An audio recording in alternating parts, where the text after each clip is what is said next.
오늘 제목은 마음의 위로라는 제목을 가지고 말씀을 나눌 텐데, 인간의 고통에 대한 부분을 좀 나누려고 합니다.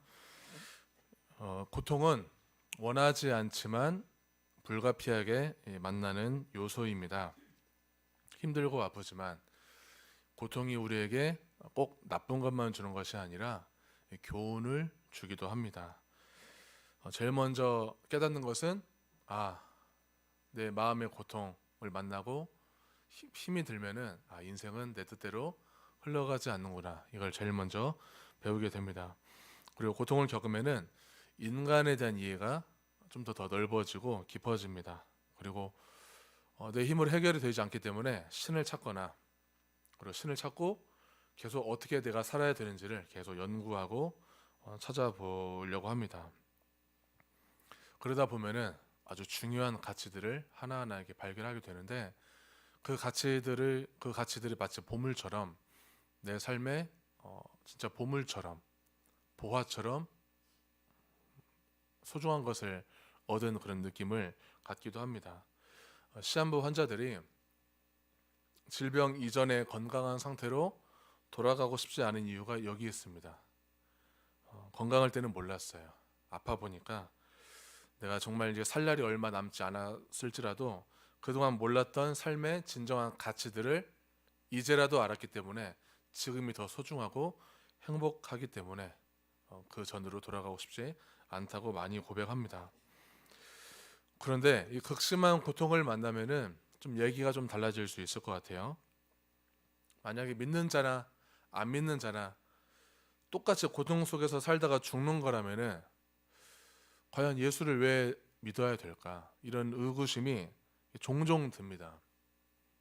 사랑하는 사람을 잃었을 때 난 너무 힘들어 죽겠는데, 주변에 많은 사람들이 그 사람 천국 갔으니까 더 이상 슬퍼하지 말라고 그런 말을 하면은 눈물이 나려고 하다가도 쏙 눈물이 들어가게 되고 억압이 되고, 나중에 그게 쌓이고 쌓여서 분노가 치미는 감정들을 우리가 많이 겪습니다.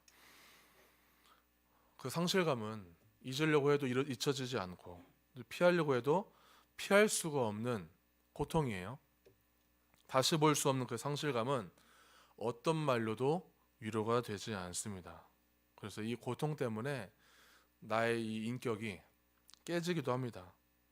그럴수록 우리 마음에서 터져나오는 어떤 분노나 짜증과 슬픔의 말만 듣기보다는, 물론 그런 감정을 계속 배출하고 표현하고 하는 것도 정말 중요하고, 점점점 너무 그 감정에 함몰되지 않도록 그 분노에 찬 말만 듣기보다는 언젠가는 내 스스로에게 좀 질문을 좀 던져봐야 합니다. 시편 42편의 시인은 스스로에게 그런 질문을 던졌습니다. 고통 중에도 질문을 던졌는데요. 시편 42편 5절 같이 보도록 하겠습니다. 내 영혼아, 내가 어찌하여 낙심하며 어찌하여 내 속에서 불안해하는가? 너는 하나님께 소망을 두라. 그가 나타나 도우심으로 말미암아 내가 여전히 찬송하리로다. 아멘. 우리가 겪는 그 비통함들, 너무 큰 슬픔들은 당장의 그 슬픔을 기독교 진리가 금방 해결해 주진 않아요. 당장 해결이 되면 참 좋은데 그렇지 않습니다. 너무 큰 슬픔, 너무 큰 아픔은 당장 없어지지 않습니다. 저도 너무 힘들 때, 주변에 잠깐 목회를 중단했을 때 너무 전혀 해결되지 않았어요. 막 기도했어도 해결되지 않았어요. 감당하기 힘든 그런 슬픔을 겪었을 때는 그럴 수 있습니다. 관념으로만 알고 있던 진리, 분명히 하나님이 나와 함께 하시고 나의 모든 어려움을 다 아시고 해결해 주시는 전능하신 하나님으로 알고 있었는데, 그 관념 속에 내 그냥 머릿속에만 있었던 그 진리, 그 하나님이라는 이미지가 이제는 그 극심한 고통을 만났을 때, 맨살로 부딪혔을 때 그 현실 속에서 종교를 다시 생각하게 되고 또 세상과 사람을 새롭게 바라보게 되는 것입니다. 그리고 나에게 물어야 됩니다. 너는 누구길래 이 고통 앞에서 처참하게 무너지는가? 너에게 이 고통이 어떤 의미인가? 그 질문을 좀 던져볼 필요가 있어요. 똑같은 고통을 겪었을 때 다른 사람은 좀 덜 아플 수도 있는데 나는 왜 이렇게 완전 처참하게 무너질 정도로 아픈 것일까? 왜 이 아픔이 사라지지 않고 벌써 5년, 10년째 건드리기만 하면 아픈 걸까? 좀 물어야 됩니다. 성경에는 고통의 다양한 모습이 나옵니다. 오늘 읽었던 이사야 40장 앞장까지 1장부터 39장까지는 내내 심판 메시지만 얘기를 하고 있어요. 이사야 선지자가 죄로 인한 심판, 형벌을 계속 얘기해요. 이스라엘의 죄 때문에. 그러니까 이 이사야 앞부분만 보면은 또 다른 뭐 예언서를 읽을 때에도 하나님의 심판만 들으면은 하나님 좀 무섭게 느껴지기도 합니다. 우리가 갖고 있는 그 분노와 어떤 그런 화를 투영해서 이제 볼 때는 하나님이 정말 감정적으로 심판하는 거 아닌가? 이런 좀 착각도 들 만큼 계속 심판만 얘기해요. 그러니까 죄에 대한 벌로 고난을 당하는 것이죠. 사람이. 창세기에도요. 창세기에는 더 정확하게 나와 있는데 인간이 하나님을 배반한 후부터 고난을 받는다고 가르치고 있어요. 그러니까 직접적인 내 죄 때문에 고난을 만나는 것이고 다른 사람의 죄 때문에도 내가 그 피해와 고난을 당하기도 하는 것입니다. 뭐 또 예를 들자면은 범죄로 인해서 수감이 되거나 아니면 우리가 막 제멋대로 살고 몸에 안 좋은 음식을 막 아무 생각 없이 막 먹어가지고 병에 걸리는 경우, 그리고 나태해가지고 게을르게 사느라 가난해지는 경우, 이런 것들이 다 어떤 죄로 인한 벌이라고 볼 수 있습니다. 두 번째는요, 의를 행하다가 당하는 고난이 있어요. 모세는 유대인이 아님에도 불구하고, 이집트인이 아님에도 불구하고 이집트 왕자로 자랐어요. 얼마든지 호의호식할 수 있었고 그 기득권을 붙들고 살 수 있었습니다. 그런데 그 힘을 포기하고 내 민족, 내 유대 민족을 위해서 지도자의 길을 걷습니다. 특히 이 고난의 길을 걸어갑니다. 우리나라로 예를 들자면 일제강점기 독립운동가들과 그의 가족들, 그리고 군사 독재 정권과 싸우고 민주주의를 세웠던 수많은 선배들, 노동자들의 권익을 위해서 고난을 함께했던 노동운동가들, 이처럼 의를 행하다가 하나님의 그 정의를 세우기 위해서 싸우다가 많은 고난을 겪는 사람들도 있습니다. 그런 분들에게 참 위로가 되는 말씀은 마태복음 5장 10절, 의를 위하여 박해를 받은 자는 복이 있나니 천국이 그들의 것입니다. 분명히 고난을 당하고 많이 외로울 것이고 정말 아플 텐데도 천국을 이미 소유한 사람이라고 얘기하는 거예요. 하나님이 그만큼 우리에게는 의를 위해서 싸우는 크리스천들에게 그런 보상과 은혜를 준비하고 계시는 것입니다.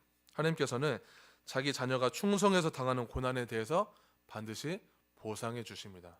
여러분이 혹시 핍박을 당하거나 어떤 고난을 당할 때 내가 착하게 살았어, 내가 정말 예수만 안 믿었으면 이렇게 살지 않을 텐데, 예수 믿는 바람에 선하게 의를 위해서 살다가 조롱당하고 고통당하는 일에 대해서 결코 여러분 믿음이 흔들리지 않길 바랍니다. 하나님이 우리가 생각하는 그 상상 이상의 보상을 예비하신 줄로 믿습니다. 세 번째는 사람의 인격과 신앙을 성숙하게 하는 고난이 있습니다. 로마서 5장 3절과 4절 같이 봅니다. 다만 이뿐 아니라 우리가 환난 중에도 즐거워하나니 이는 환난은 인내를, 인내는 연단을, 연단은 소망을 이루는 줄 알미로다. 아멘. 우리 부모님들은 내 자식이 어디 가서 욕먹지 않도록 아주 철저하게 교육을 시키는 것처럼 하나님도 하나님의 자녀들을 훈련시키십니다. 우리가 뭔가 공부를 할 때 배우기만 하면 되잖아요. 그냥 익히는 것만 치중을 하면 되는데 배운 것을 가르치려고 하려면은 그 공부를 수십 배는 공부를 해야 됩니다. 내가 배우기만 하는 거랑 가르치는 영역은 또 다른 영역이라서 훨씬 더 많이 공부를 해야 돼요. 그만큼 어떤 인내와 고통과 그만큼 시간이 많이 투자가 되고 고난을 통해서 빚어지는 리더, 빚어지는 어떤 교사 이런 사람들이 세워지는 것입니다. 그러니까 훌륭한 지도자는 학력이 만들어주는 것이 아니라 고난을 통해서 빚어지고 다듬어진 사람이라고 볼 수 있어요. 마지막으로 설명이 안 되는 고난이 있어요. 왜 갑작스럽게 이런 사고가 나야 됩니까? 왜 의로운 사람들을 죽게 내버려 두시는 거죠? 우리가 신앙생활을 오래 할지라도 고통의 문제는 잘 안 풀려요. 내가 지금 고통당하고 있다면은 적어도 최소한 내 힘으로 지금 통제가 안 되는 문제라는 게 지금 전제가 깔린 거예요. 잘 안 풀립니다. 신앙생활 오래 했어도 고통의 문제는요, 내 힘으로 풀 수가 없는 거예요. 내가 지금 한계를 만났다면 이건 내 영역이 아니지, 내 힘으로 될 수 없는 부분이라고 빨리 인정하는 게 좋습니다. 자, 그럴지라도 내가 한계를 만나고 고통을 겪는다 할지라도 그래도 진리를 찾아보려고 하는 노력, 묵상하려고 하는 태도, 이것이 믿음인 것입니다. 예수님의 무리들은 예수님을 종종 찾아와요. 예수님을 바라봐요. 구경하고 무슨 말씀을 하시나 들어보긴 하는데 금방 또 예수님 곁에 또 떠납니다. 다 자기 자리로 돌아가고 집으로 돌아가서 또 원래 옛날의 방식대로 살아가요. 어떻게? 자포자기하고 의미 없이 그냥 죽지 못해서 살아갑니다. 제자들은 좀 달라요. 많이 어리석지만 실수 많이 하지만 그래도 예수님 곁에서 머물러서 예수님께 질문이라도 합니다. 그러면서 하나하나 깨달아 가기도 하고 여전히 까막눈이기도 하고 그래도 예수님 곁에 있으려고 하는 거예요. 우리도 한계를 만났을 때 꼭 예수님 가지에 잘 붙어서 고통을 겪어가면서도 인내하면서도 예수님이 우리에게 주신 메시지와 보화를 많이 캐내는 은혜가 있기를 바랍니다. 고난은 걸림돌도 되지만 우리 인격을 정금같이 연단시키는 디딤돌도 되어줍니다. 우리 성도님들은 정말 많은 고난들을 겪으셨고 또 답을 아직도 내리지 못한 문제가 남아있을 것 같습니다. 그래도 예수님 곁에서 답을 찾고 있고 그 고난 덕분에 신앙이 두터워진 부분도 있을 것입니다. 그래서 고난이 때로는 고맙기도 해요. 당장 지금 겪을 때는 너무 아프고 힘들지만 그런 사람에게 고난이 유익이야 이렇게 얘기하면 뺨 맞을 수 있겠지만 시간이 지나면은 그런 고백이 나오잖아요. 그때 그 고난 덕분에 내가 더 겸손해졌고 더 하나님을 매달리게 됐고 이런 고백이 나오는 이유가 그래서 고난이 우리에게 주는 교훈도 있고 선물이기도 합니다. 근데요 종종 내가 그 한계를 만났을 때 고통스러울 때 그 고통을 한 번에 없앨 수 있는 해법보다 더 나에게 필요한 것, 그런 해법보다 오히려 그냥 내 이 힘든 마음을 원 없이 털어낼 만한 그 믿을 만한 사람, 안전한 사람, 내 모든 걸 다 받아줄 만한 사람 한 사람이 더 필요할 때가 있어요. 그냥 아무 말도 필요 없이 다 내 얘기를 온전히 끝까지 들어주기만 해도 정말 큰 힘이 되고 위로가 될 때 있습니다. 내 옆에서 그냥 들어주기만 하고 울어주는 것만으로도 충분한 거예요. 우리가 고난당할 때 해법 금방금방 안 나와요. 말씀 봐도요 잘 몰라요. 저도 마찬가지예요. 말씀 봐도 잘 모르겠어요. 그런데 그때 누군가 옆에서 그냥 옆에서 지켜주기만 한다면은 수시로 전화해주고 힘들지 한마디라도 해준다면은 마치 그것이 하나님이 그 사람을 나에게 보낸 것처럼 위로가 되는 것입니다. 우리가 하나님을 의지하면 힘이 되는 이유는 하나님이 우리 곁에 아주 가까이 계시기 때문입니다. 때로는 왜요 하나님? 왜 저예요? 왜 이런 상황을 저에게 허락하셨죠? 이런 왜 질문이 어떤 때는 필요하지만 도움이 안 될 때도 있어요. 그 이유를 듣는다고 해서 지금 현실적인 문제와 고통이 사라지지 않기 때문이에요. 요한복음 9장에요. 날 때부터 맹인이 나옵니다. 제자들은 그 맹인을 보면서 예수님께 질문을 하는 거예요. 저 맹인의 저 모습이, 저 장애가 혹시 자기 죄 때문에 생긴 것입니까? 아니면 그 부모의 죄 때문에 생긴 것입니까? 묻습니다. 그러니까 질문을 보면 그 사람의 생각을 알 수 있어요. 그 고통을 죄의 결과로 생각하고 물어보는 거예요. 예수님 이렇게 대답하시죠. 요한복음 9장 3절 예수께서 같이 읽겠습니다. 예수께서 대답하시되 이 사람이나 그 부모의 죄로 인한 것이 아니라 그에게서 하나님이 하시는 일을 나타내고자 하심이라. 아멘. 이 3절 말씀은 되게 높은 영성의 그 깊이를 나타내주는 말씀이에요. 당장 내 고난과 고통이 그 낙심이 해결되지 않아도 이 말씀이 우리에게 필요하고 언제나 진리처럼 우리에게 힘을 주고 능력을 주는 말씀입니다. 근데 매번 위로받는 말씀은 아닐 수 있어요. 너무 힘드니까.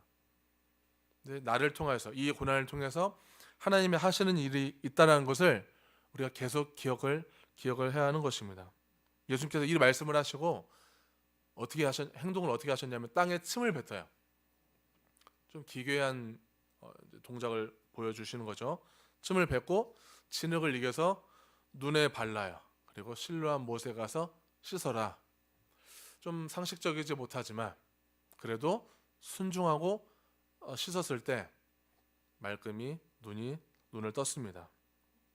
그러니까 어떤 고난을 통해서도 하나님은 자기 뜻을 이루십니다. 예수님께서는 우리처럼 말로 끝나지 않아요. 실제적인 도움을 주시는 분이에요. 그냥 말로만 하는 위로가 아닌 것입니다. 가끔 우리 정치인들 심심한 위로를 드립니다 이런 말을 할 때 진심이 느껴지면 위로가 되는데 진심이 안 느껴지고 그냥 말뿐이지 이런 느낌이 들면은 오히려 안 한 것만 못한 그런 느낌도 들어요. 비록 내가 가진 게 침이나 진흙밖에 없더라도 그걸 이용해서 고통 중에 있는 사람을 직접 실제적인 도움을 주는 것이 중요한 것입니다. 우리가 무슨 거창한 돈이 있다거나 어떤 많은 물질을 누군가에게 주는 것보다 내가 가진 것 가지고라도 내가 있는 것만으로도 내 시간과 내 몸과 내 어떤 마음을 다해서 아프고 힘든 사람을 얼마든지 도울 수 있다는 거예요. 우리가 왜 예수를 믿을까요? 연약하기 때문입니다. 사람은 연약해요. 그 연약함을 인정하는 사람만 하나님을 의지합니다. 그동안 살아오시면서 인생의 모든 문제를 다 내 힘으로 극복했다고 믿고 계신다면은 아주 큰 오산입니다. 그런 사람에게 신이 필요할까요? 다 내가 내 모든 문제를 다 내 힘으로 다 해결했다고 믿는다면은 하나님 필요 없죠. 앞으로도 계속 혼자 해결해 가실 텐데 뭐가 필요 있겠어요? 하나님께서 우리를 어떻게 도와주시냐면은 그런 어려운 문제들을 극복할 수 있는 힘을 공급해 주세요. 그래서 마치 내가 해결한 것처럼 느끼기도 합니다. 하나님이 힘을 주시는 거예요. 하나님이 지혜를 주시는 것입니다. 사도 바울이 믿는 하나님은 위로의 하나님이었어요. 위로받은 우리가 할 일은 고난당하는 자에게, 나처럼 힘들어하는 사람에게 위로를 베푸는 것이라고 바울은 말하고 있습니다. 아파보면은 아프기 전에는 나와 똑같이 아팠던 사람들의 이야기들, 그런 사람들의 여러 가지 어떤 고충들을 별로 몰랐는데 내가 그 부분을 아파보니까 그때부터 이 아픔을 겪어본 사람들이 우르르 몰려요. 나도 아팠어 사실. 나도 몇 년 전에 그런 일이 있었어. 그런 일들을 많이 들으면은 나는 세상에 혼자가 아니구나. 나만 아픈 게 아니구나. 다 똑같구나. 이런 위로가 되기도 하고요. 힘이 되기도 해요. 자기가 그렇게 아팠을 때 나는 이렇게 극복해 나갔어. 이런 말을 해주면은 참고가 되고 또 힘이 됩니다. 이사야 39장까지는 심판 메시지만 나왔다고 했어요. 오늘 읽은 40장 1절부터는 완전히 공기가 바뀌어요. 완전히 위로입니다. 40장부터는 하나님께서 위로를 부어주시는 거예요. 우리를 위해서 십자가에서 죽으시고 살아나신 그 예수님의 그 사건을 한번 곰곰이 묵상해 보세요. 그 사건은 오로지 나를 살리는 데 초점이 있습니다. 심판하시는 하나님이신데 신약에 가서 예수님의 삶을 보니까 나를 살리려고 초점을 맞추고 모든 사역과 모든 말과 모든 가르침과 그 복음 전파가 다 살리는 데 초점이 있어요. 하나님은 심판하시지만 구원하시는 하나님이십니다. 우리가 그토록 두려워하는 사망 권세를 이기셨어요. 우리가 믿는 하나님은, 예수님은 사망을 이기셨어요. 죽음을 이기셨어요. 그래서 죽음의 끝이 아니에요. 죽음의 공포가 아니고 죽음이 결코 우리 모든 것을 앗아갈 수가 없는 것입니다. 때로는 우리에게 죽음이 아닌 다른 것이 죽음과 같은 공포, 죽음과 같은 그런 어떤 아픔으로 다가올 때가 있어요. 어떤 분에게 외로움이 아주 사무치게 죽음처럼 아프기도 하고요. 자녀의 그 안 풀리는 일이 극심한 고통으로 오기도 해요. 그래도 희망을 잃지 않길 바랍니다. 주님 앞에서는 우리가 그냥 한없이 아이가 되어서 하나님께 위로받고 그 힘으로 다른 사람을 위로하고 공감해주는 성도, 그리스도인, 이웃이 되기를 축원합니다. 기도하겠습니다.